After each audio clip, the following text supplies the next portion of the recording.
নমস্কার, আমাদের ইউটিউব চ্যানেলে আপনাকে স্বাগত।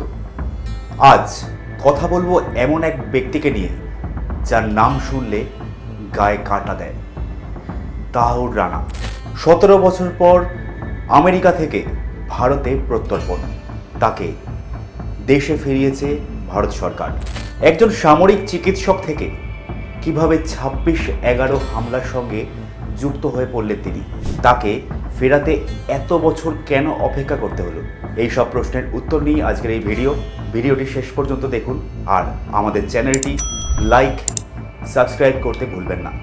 আপনার মতামত অবশ্যই কমেন্ট বক্সে জানান।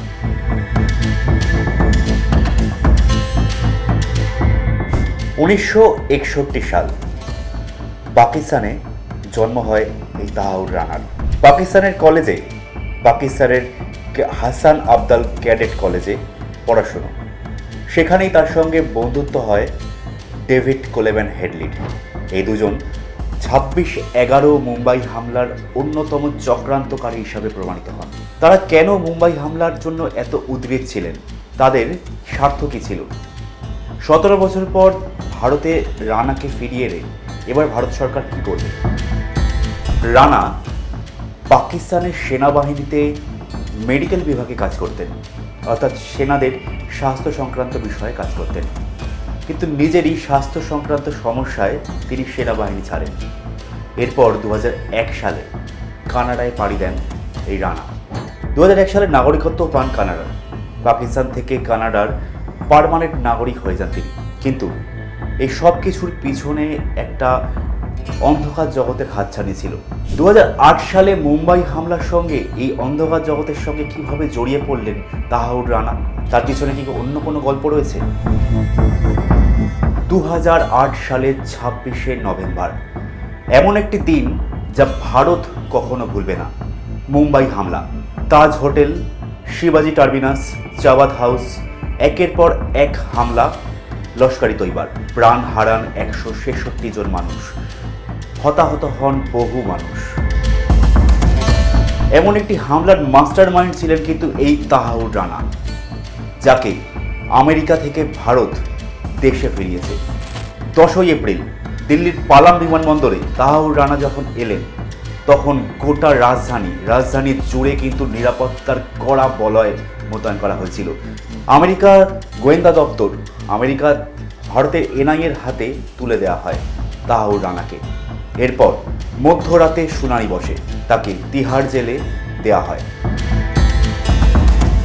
তার শাস্তি কবে হবে তা নিয়ে উদ্গ্রীব এখনো দেশ। 26/11 মুম্বাই হামলা কখনো ভুলবে না এই ভারত। আর তার অন্যতম মূল চক্রী তাহাউর রানাকে কি শাস্তি দেবে ভারত, ভারতের আইন কি বলছে, সব কিছুর দিকে কিন্তু নজর থাকবে আজ থেকে। 26/11 মুম্বাই হামলার পিছনে যে ছক ছিল, হামলার এই নাশকতার পিছনে যে ছক ছিল, তা করতে কিন্তু সাহায্য করেছিলেন এই তাহাউর রানা। ডেভিড কোলেম্যান হেডলি, যে তাহাউর রানার বন্ধু, তাকে কিন্তু মুম্বাইয়ে একটি রেকি করানোর জন্য এই তাহাউর রানা সাহায্য করেছিলেন। ফার্স্ট ইমিগ্রেশন সার্ভিসেস বলে তার একটি সংস্থা ছিল, তার মাধ্যমে তিনি হেডলিকে মুম্বাই পাঠান। মুম্বাইতে ঘুরে এই হামলার ছক তৈরি করে হেডলি।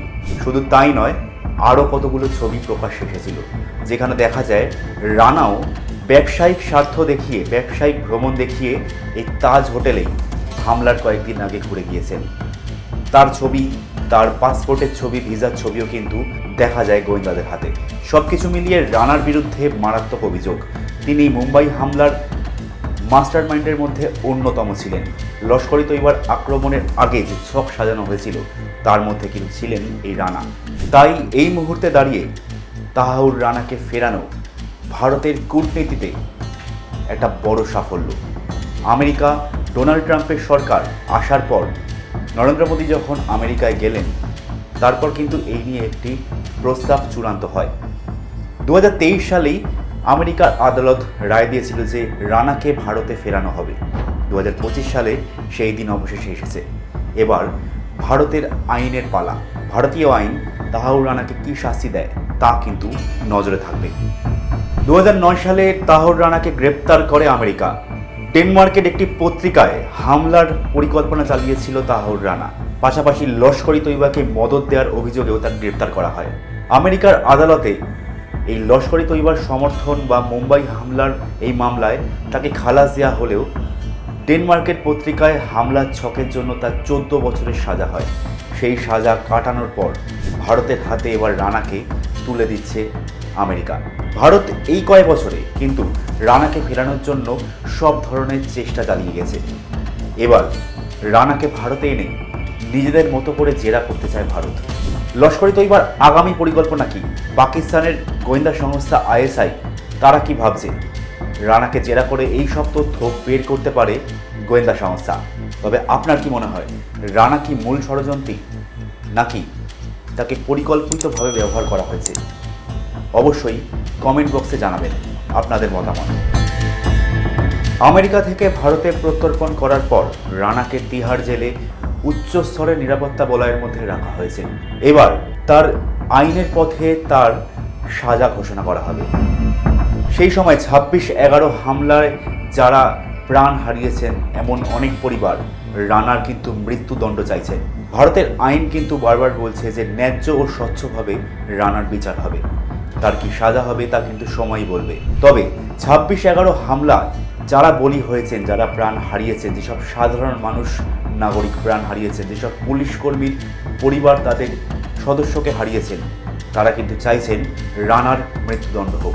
তবে এই রানাকে গ্রেপ্তার করা, রানাকে আমেরিকা যে ভারতের হাতে তুলে দিল, তা কিন্তু গোটা বিশ্বের জন্যই একটা বড় বার্তা। অর্থাৎ যে লস্কর-ই তৈবা বা সন্ত্রাসবাদের বিরুদ্ধে ভারত ও যুক্তরাষ্ট্র একসঙ্গে কাঁধে কাঁধ মিলিয়ে লড়াই করছে, সেই বার্তায় কিন্তু গেল বিশ্বের দরবারে। তাই রানাকে ভারতে ফেরানো ভারতের জন্য শুধু বড় খবর নয়, গোটা বিশ্বের সন্ত্রাসবাদের বিরুদ্ধেও একটা বড় খবর। তাই অবশ্যই রানার কি শাস্তি হয়, ভারতের আইন রানাকে কি শাস্তি দেয়, তার দিকে কিন্তু নজর থাকবে গোটা দুনিয়ারও। তাহাউর রানার কি মৃত্যুদণ্ড দরকার, নাকি তাকে আইনের পথে স্বচ্ছভাবে বিচার হবে? আপনি কি মনে করেন? অবশ্যই আমাদের কমেন্ট বক্সে জানাবেন। আর ভিডিওটি ভালো লাগলে আমাদের চ্যানেলটি সাবস্ক্রাইব করবেন। নতুন ভিডিও নিয়ে আমরা আবার ফিরছি।